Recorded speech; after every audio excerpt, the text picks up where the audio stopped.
Test 4. This is the Ielts listening test. You will hear a number of different recordings and you will have to answer questions on what you hear. There will be time for you to read the instructions and questions and you will have a chance to check your work. All the recordings will be played once only. The test is in 4 parts.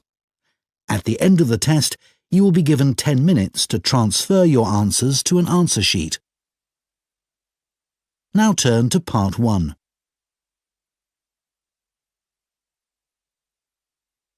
Part 1. You will hear a man who works at an employment agency phoning a woman who is looking for a job. First, you have some time to look at questions 1 to 5.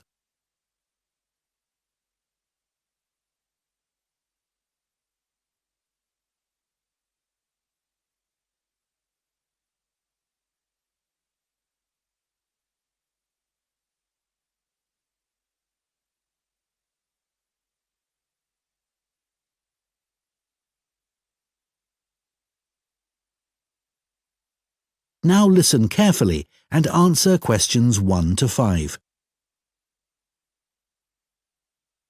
Hello? Oh, hello. Is that Julie Davison? Yes. This is Greg Preston from the employment agency. We met last week when you came in to inquire about office work. Oh, that's right. Now, we've just had some details come in of a job which might interest you. OK. So this is a position for a receptionist.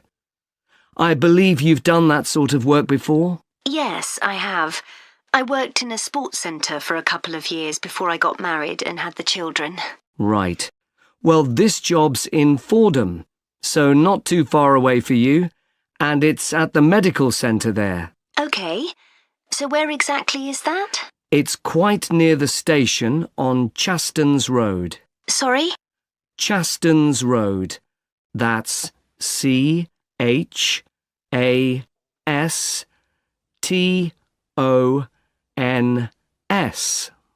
thanks. So what would the work involve? Dealing with inquiries from patients? Yes. And you'd also be involved in making appointments, whether face-to-face or on the phone, and rescheduling them if necessary. Fine, that shouldn't be a problem. And another of your duties would be keeping the centre's database up to date. Then you might have other general administrative duties as well, but those would be the main ones. OK. Before you hear the rest of the conversation, you have some time to look at questions 6 to 10.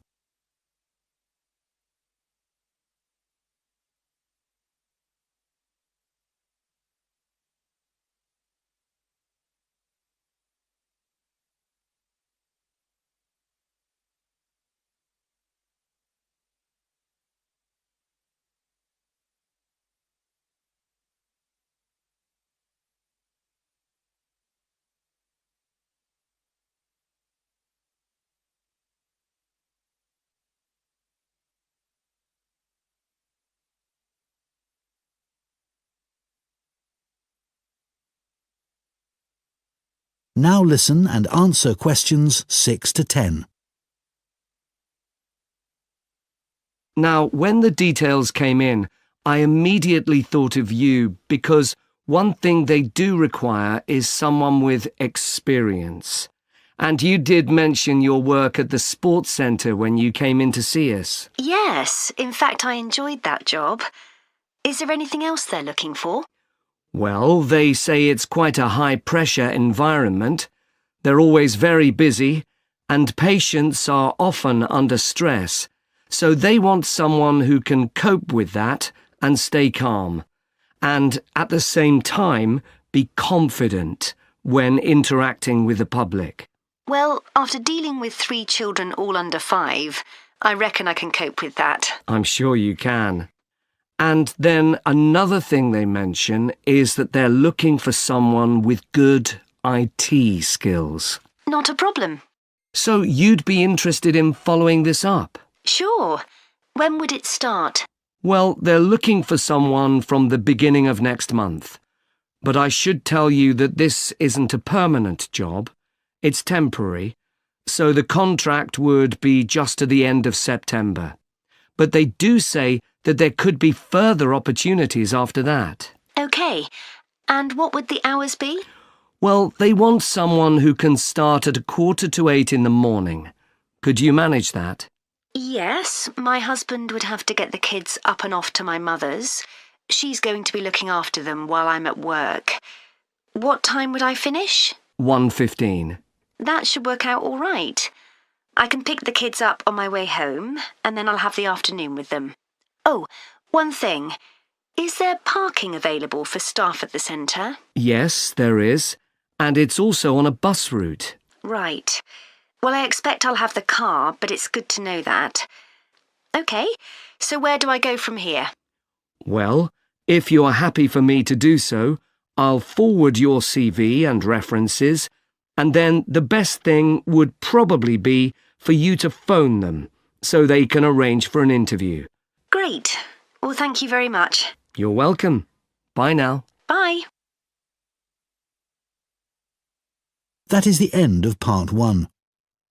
You now have 1 minute to check your answers to part 1.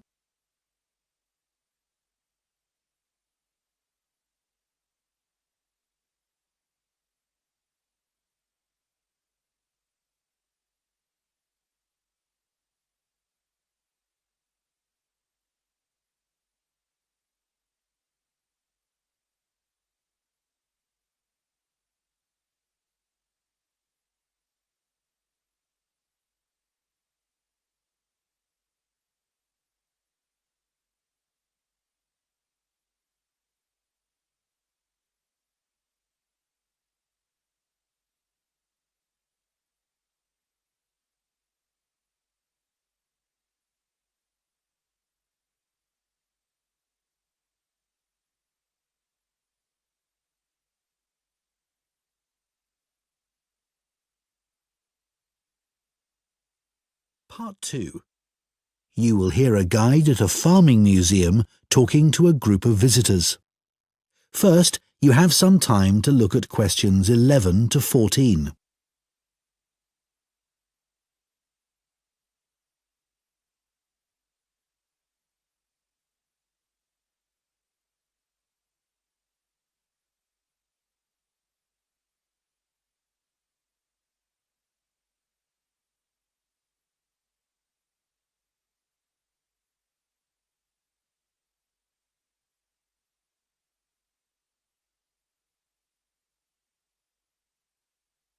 Now listen carefully and answer questions 11 to 14. Good morning, everyone, and welcome to the Museum of Farming Life. I understand it's your first visit here, so I'd like to give you some background information about the museum and then explain a little about what you can see during your visit. So, where we're standing at the moment is the entrance to a large building that was constructed in 1880 as the home of a local businessman, Alfred Palmer, of the Palmer Biscuit Factory. It was later sold and became a hall of residence for students in 1911 and a museum in 1951. In 2005, a modern extension was built to accommodate the museum's collections. The museum's owned by the university, and apart from 2 rooms that are our offices, the university uses the main part of the building. You may see students going into the building for lessons, but it's not open to museum visitors, I'm afraid. It's a shame because the interior architectural features are outstanding, especially the room that used to be the library. Luckily, we've managed to keep entry to the museum free.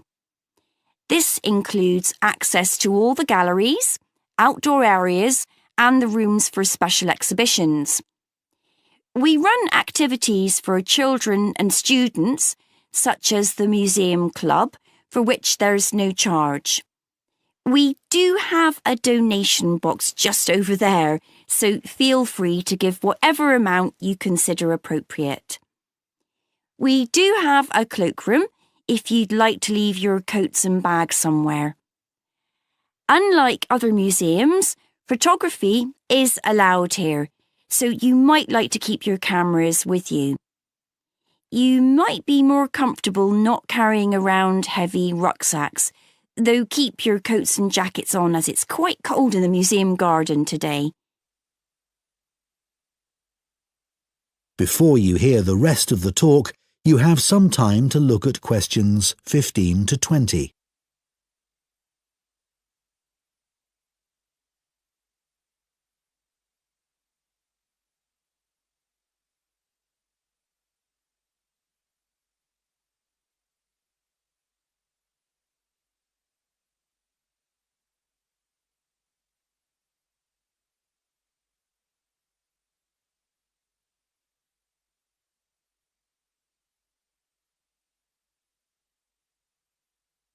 Now listen and answer questions 15 to 20. I'd like to tell you about the different areas of the museum. Just inside and outside the main gallery, we have an area called Four Seasons. Here, you can watch a 4-minute animation of a woodland scene. It was designed especially for the museum by a group of young people on a film studies course, and it's beautiful. Children absolutely love it, but then so do adults. The main gallery is called Town and Country. It includes a photographic collection of prize-winning sheep and shepherds. Leaving Town and Country, you enter Farmhouse Kitchen, which is, well, self-explanatory. Here, we have the oldest collection of equipment for making butter and cheese in the country. And this morning, a specialist cheesemaker will be giving demonstrations of how it's produced. You may even get to try some. After that, you can go in 2 directions. To the right is a staircase that takes you up to a landing from where you can look down on the galleries. To the left is a room called A Year on the Farm. There is lots of seating here, as sometimes we use the room for school visits, so it's a good place to stop for a rest. If you're feeling competitive, you can take our memory test, in which you answer questions about things you've seen in the museum. The next area is called Wagon Walk. This contains farm carts from nearly every part of the country. It's surprising how much regional variation there was. Beside the carts are display boards with information about each one. The carts are old and fragile, so we ask you to keep your children close to you and ensure they don't climb on the carts. From Wagon Walk, you can either make your way back to reception or go out into the garden, or even go back to take another look in the galleries. In the far corner of the garden is Bees Are Magic, but we're redeveloping this area, so you can't visit that at the moment. You can still buy our honey in the shop, though. Finally, there's the pond, which contains all kinds of interesting wildlife. There are baby ducks that are only a few days old, as well as tiny frogs. The pond isn't deep, and there is a fence around it, so it's perfectly safe for children. That is the end of Part 2. You now have 30 seconds to check your answers to Part 2.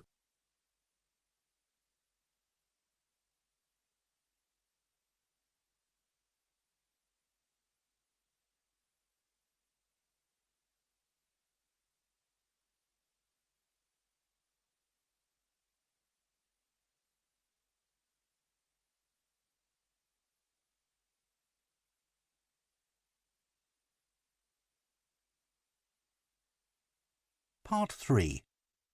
Following instructions from their tutor, you will hear 2 trainee teachers discussing the use of origami, a paper folding activity, in the classroom. First, you have some time to look at questions 21 to 27.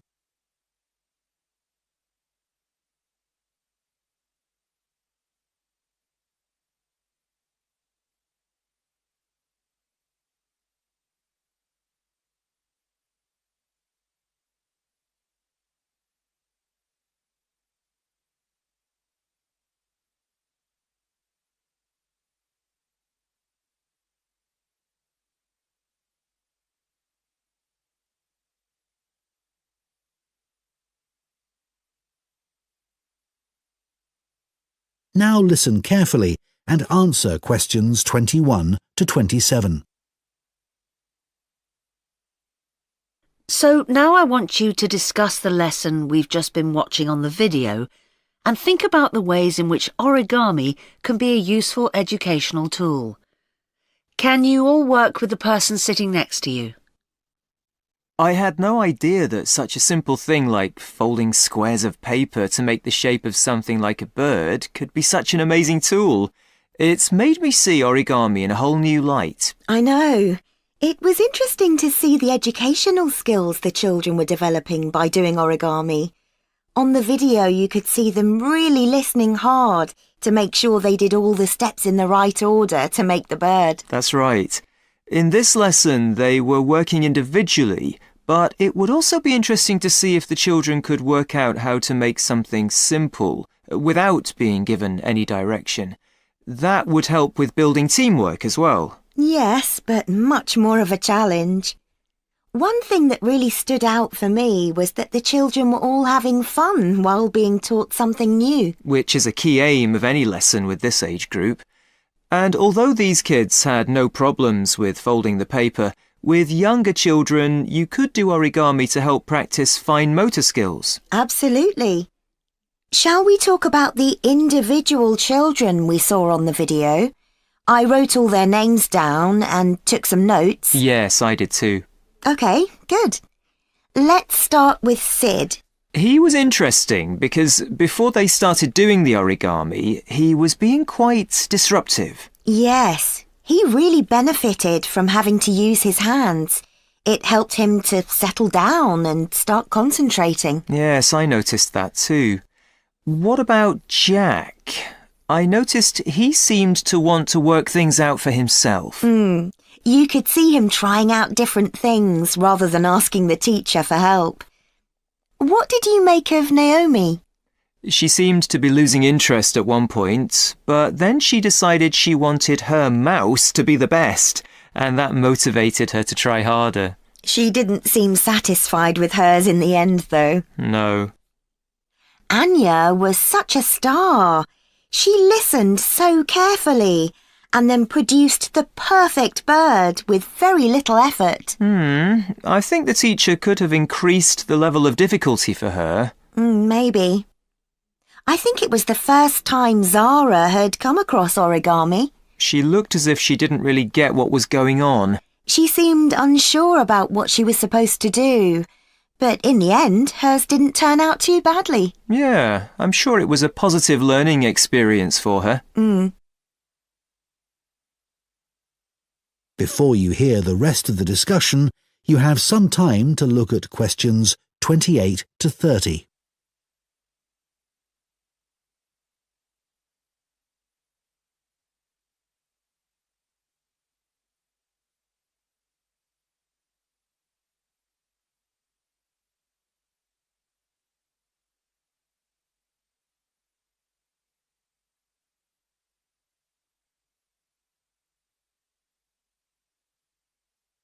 Now listen and answer questions 28 to 30.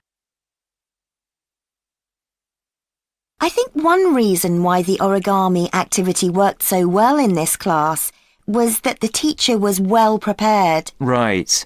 I think it would have taken me ages to prepare examples showing each of the steps involved in making the bird, but that was a really good idea. The children could see what they were aiming for. And much better for them to be able to hold something rather than just looking at pictures. Those physical examples supported her verbal explanations really well. It's strange that origami isn't used more widely. Why do you think that is? Well, teachers may just feel it's not that appealing to children who are used to doing everything on computers, especially boys, even if they're aware of the benefits. Oh, I don't know. It's no different to any other craft activity. I bet it's because so many teachers are clumsy like me. That's true. Too much effort required if you're not good with your hands. Well, anyway, I think we should try it out in our maths teaching practice with Year 3. I can see using origami is a really engaging way of reinforcing children's knowledge of geometric shapes, like they were doing in the video. But I think it would also work really well for presenting fractions, which is coming up soon. Good idea. That's something most of the kids in that class might struggle with. Origami would also be good practice for using symmetry, but I think they did that last term. OK, well, let's try and get some ideas together and plan the lesson next week. OK, if you could also... That is the end of Part 3. You now have 30 seconds to check your answers to Part 3.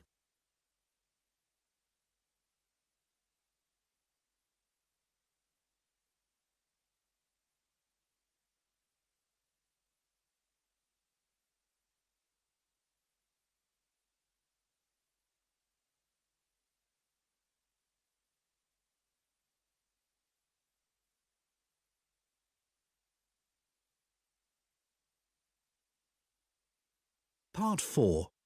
You will hear a literature student giving a talk about Victor Hugo, a famous 19th century French writer. First, you have some time to look at questions 31 to 40.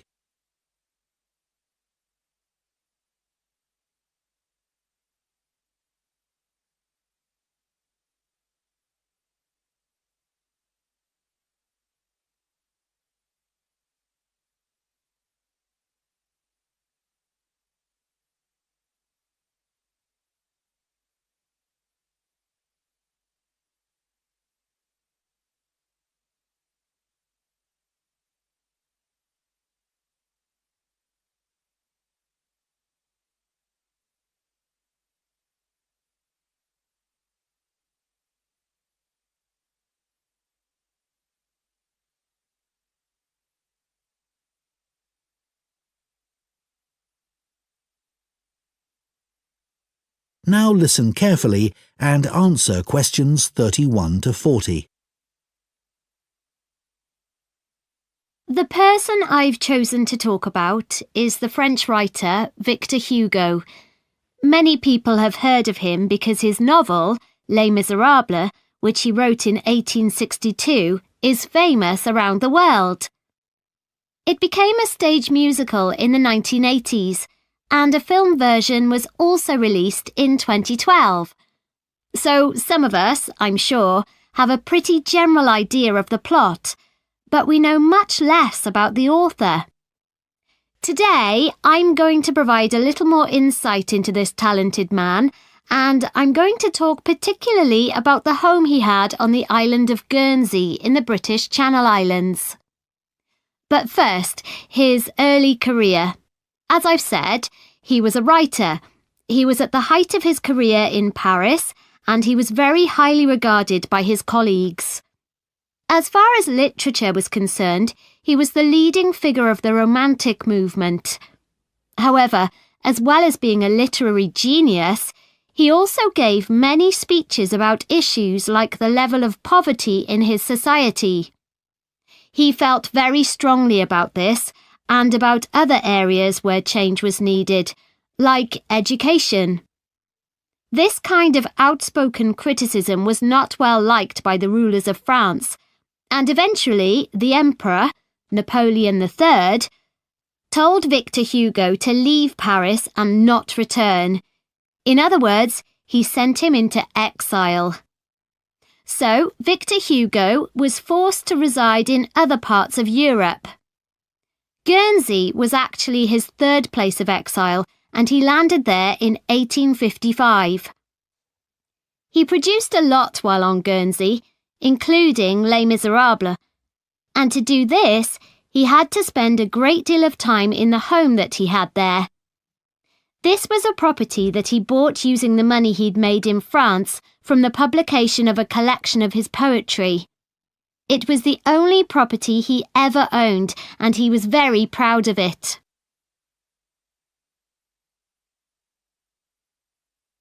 The property Victor Hugo bought on Guernsey was a large 5-storey house in the capital town of St. Peter Port, and he lived there for 15 years, returning to France in 1870 when Napoleon's empire collapsed.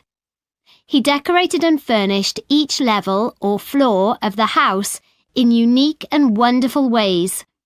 And many people consider the inside of the house to be a work of art. Today, it's a museum that attracts 200,000 visitors a year. He lived in the house with his family, and portraits of its members still hang in rooms on the ground floor, along with drawings that he did during his travels that he felt were important to him.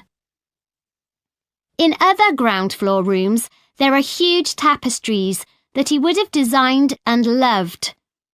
The walls are covered in dark wood panelling that Victor Hugo created himself using wooden furniture that he bought in the market.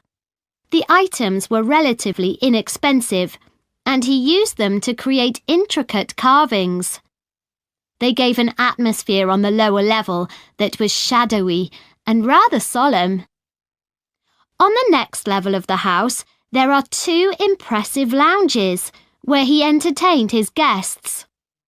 One lounge has entirely red furnishings, such as sofas and wall coverings, and the other blue. There's a strong Chinese influence in these areas in things like the wallpaper pattern and the lamps, which he would have made himself by copying original versions. His library, where he left many of his favourite books, forms the hallway to the 3rd floor and was a comfortable area where he could relax and enjoy his afternoons. And then, at the very top of the house, there's a room called the Lookout. Called that because it looks out over the harbour. In contrast to the rather dark lower levels, it's full of light and was like a glass office where he would write until lunchtime, often at his desk. So, Victor Hugo was a man of many talents, but he was also true to his values. While living in his house on Guernsey, he entertained many other famous writers, but he also invited a large group of local children from the deprived areas of the island to dinner once a week.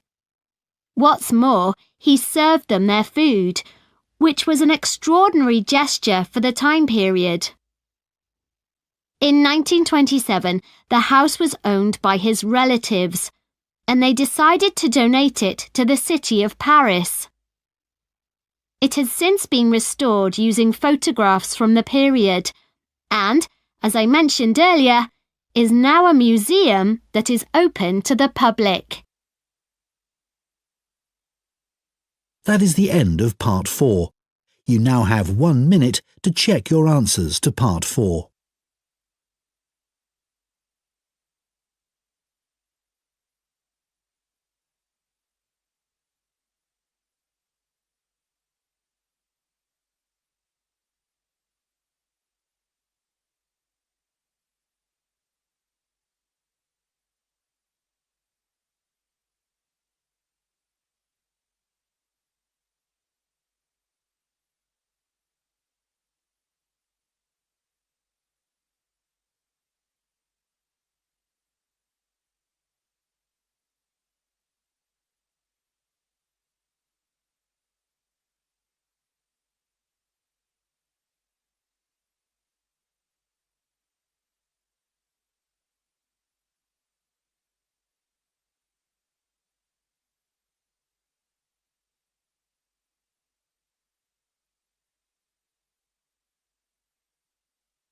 That is the end of the listening test. In the Ielts test, you would now have 10 minutes to transfer your answers to the listening answer sheet.